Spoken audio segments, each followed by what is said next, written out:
মুস্তাকিমের পথ দেখিয়ে দিয়েছেন। আমরা যে বিষয়ে আলোচনা করতেছিলাম সূরাতুল ফাতিহা, আল্লাহ বলেন আলহামদুলিল্লাহি রাব্বিল আলামিন, সমস্ত প্রশংসা, যাবতীয় প্রশংসা বিশ্ব জগতের প্রতিপালকের জন্য, যাবতীয় প্রশংসা বিশ্ব জগতের প্রতিপালকের জন্য। আর রহমানির রহিম, যিনি পরম করুণাময় অসীম দয়ালু। মালিক ইয়াউমিদ্দিন, যিনি বিচার দিবসের মালিক। আমি যাকে মধ্যস্থতা গ্রহণ করেছি আল্লাহকে পাওয়ার জন্য, সেই কিয়ামতের দিন বলবে একে আমি চিনি না, একে আমি জানি না।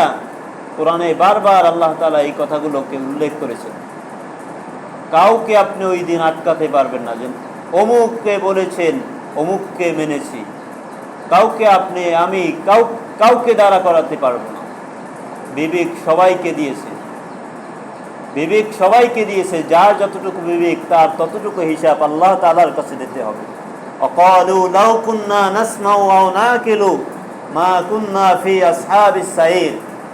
কিয়ামতের দিন মানুষ বলবে আমরা যদি শুনতাম এবং আমাদের বিবেককে খাটাতাম তাহলে আমাদের এই সাইর হতো না, জাহান্নাম আমাদের জন্য হতো না।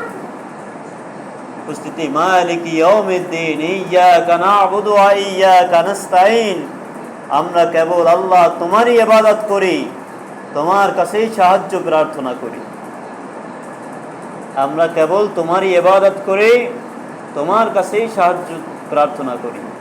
ইহদিনাস সিরাতাল মুস্তাকিম, আমাদেরকে আপনি সরল পথের হেদায়েত দান করুন। আমরা প্রত্যেক দিন সালাতে এগুলা বলতে থাকি, হে আল্লাহ আপনি আমাদেরকে সরল পথের হেদায়েত দান করুন। সরল পথের হেদায়েত কি? সরল পথের হেদায়েত হলো আল্লাহ তাআলা বলে দিয়েছেন, ওমাই ইউতিইল্লাহা ওয়া রাসূলাহু ফাউলাইকা মাআল্লাযীনা আন'আমা আল্লাহু আলাইহিম মিনান নাবিয়্যিনা ওয়াস-সিদ্দীকিনা ওয়াশ-শুহাদাই ওয়াস-সালিহিন ওয়া হাসুনা উলাইকা রাফীকা।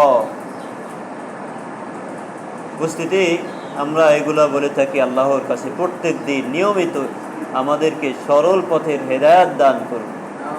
সিরাতাল্লাযীনা আন'আমতা আলাইহিম, তাদের পথে পরিচালিত করুন যাদের প্রতি আপনি অনুগ্রহ দান করেছেন। গায়রিল মাগদুবি আলাইহিম ওয়ালাদ-দাল্লিন, তাদের পথে নয় যাদের প্রতি আপনার গজব পতিত হয়েছে এবং যারা অভিশপ্ত হয়েছে তাদের পথে নয়। তাহলে আমরা যে সালাতে বলে থাকি, হে আল্লাহ তুমি সত্য পথের দিশা দাও, তুমি আমাদেরকে ভালো পথের দিশা দাও, তুমি যারা ভালো পথে চলে গিয়েছে তাদের পথে আমাদেরকে পথ দেখাও, যারা খারাপ পথে চলেছে, যাদের প্রতি তোমার আযাব পতিত হয়েছে, যারা তোমার নাফরমান বান্দা, তাদের পথ থেকে আমাদেরকে দূরে রাখো। প্রত্যেক দিন আমরা সালাতের ভিতরে এই দোয়াগুলো আল্লাহর কাছে করে থাকি, প্রত্যেক দিন করে থাকি। কিন্তু দিন শেষে আমাদের ফল কি? দিন শেষে আমাদের ফল কি? সিরাতাল মুস্তাকিমের পথে আমরা কতটুকু চলি, সত্যের পথে আমরা কতটুকু চলতে পারি, অসত্যের পথ থেকে কতটুকু দূরে থাকতে পারি, শয়তানের কুমন্ত্রণা থেকে কতটুকু বেঁচে থাকতে পারি। নবী মুহাম্মদ সাল্লাল্লাহু আলাইহি ওয়াসাল্লামকে আল্লাহ বলেছেন, কুল, হে নবী আপনি বলুন, রব্বি আউযু বিকা মিন হামাজাতিশ শায়াতিন, নবী আপনি বলুন আমি শয়তানের ওয়াসওয়াসা থেকে আল্লাহর কাছে পানা চাই। নবী মুহাম্মদ সাল্লাল্লাহু আলাইহি ওয়াসাল্লাম বারবার বলতেন, বারবার তসবিহর মতো পড়া উচিত। ইত্তাকুল্লাহ, আল্লাহকে ভয় করো, তসবিহর মতো পড়া উচিত আমাদের। কারণ যে ব্যক্তি আল্লাহকে ভয় করে, শয়তানের ওয়াসওয়াসা থেকে আল্লাহর কাছে পানা চায়, ওই ব্যক্তি খারাপ কাজ থেকে বিরত থাকতে পারে।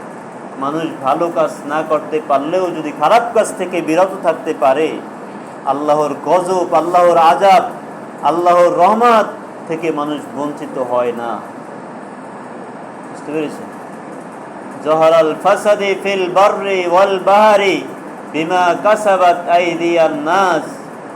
আল্লাহ বলেন, আসমানে থেকে যে গজব মানুষের মাঝে আসে, সমুদ্রে স্থলে যা আসে, সব মানুষের হাতের কামাই।